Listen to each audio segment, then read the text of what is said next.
Finally, come in. Pa, dito yung ating kama. Gusto ko dito yung kama natin.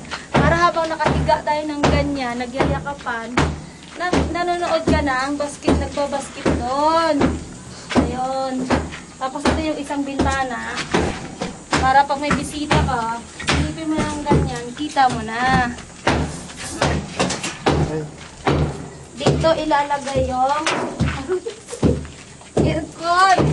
Aircon para lagi kang malamig, para lagi kang magpautog.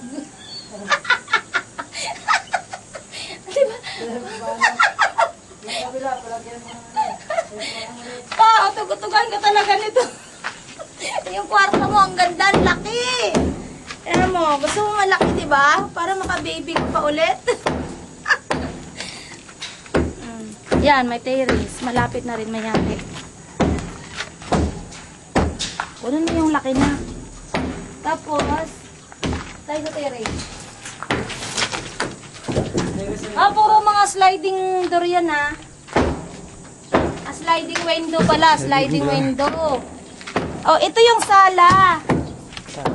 Glass ito dito pa, glass.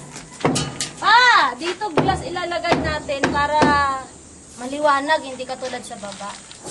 Para lagi kang live. Yan ginigipa ni Daniel kasi ibabagawin natin yung ang terrace. Init, grabe anak, ang init. Dito na, ikutan mo na. Baka mangitim si mama eh. May iniwan pa kaming suha. Kasi baka maglihipan ko ulit ng suha pagdating mo. Kaya may iniwan pa kaming suha. Pero mukhang putulin din ito eh. Nadan? Oo. Nadan eh, malagok ka dyan. Ako. Naka-on ka yan? Ika dito, ikot mo. Mula dito, sa kwarto, malaking terrace. Ano to Dan? Ilang metro ito? 3 ba? 3 meters? Yung luwag nito? Ang terrace? Sa harap? 2.5 Yung luwag ng terrace sa harapan. Tapos, titingnan mo yung terrace doon. Mula doon pa ganun. Ipakita mo kay Papa. Yan. Mula yung terrace dyan. Ganyan. Punta dito na. Yan. Yung mga mga poste, may mga ilaw ito. Ilagyan ng design. Tapos may mga ilaw siya. Ito, nagpaplano pa ako kung ano ilalagay natin na design dito.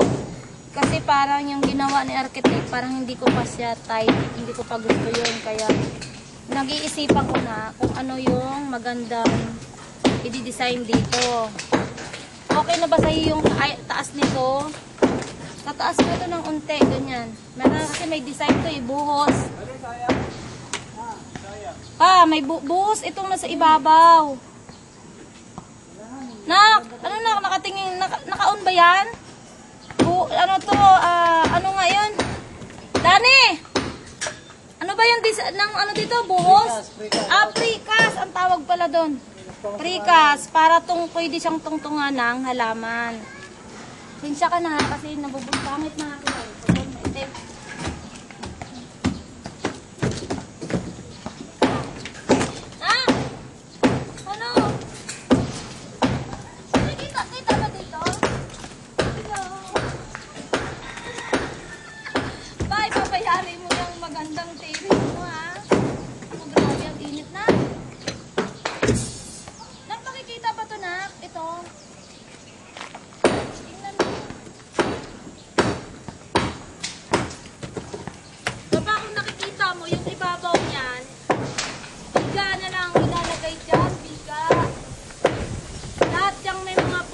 Lagyan ng biga para pangsalo ng bubong. Tulungan tayo sa bubong ha.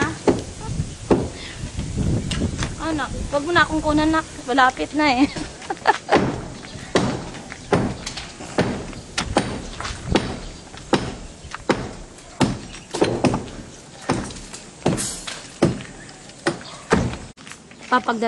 Oy, nawala na. Pagdating mo, yari na yan. Oo. Pagagandahin mo na lang. Ha? Hindi pa siguro yung finish na finish. Baka wala pang pintura. Pero kinakailangan may bubong para dito na tayo sa taas mag-honeymoon. Natatawa si Sana pag sinasabi ko yung honeymoon eh. Yun naman importante, di ba? Kasi ang bilis-bilis mo nang pag umuwi eh. Kaya pag bawat uwi mo, honeymoon palagi iniisip ko. Tatawa si Alex, oh. Ano pa? Tapusin na?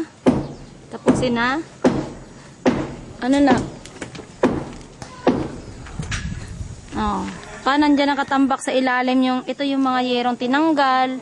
Sinave ko pa. Ito, nakatayo.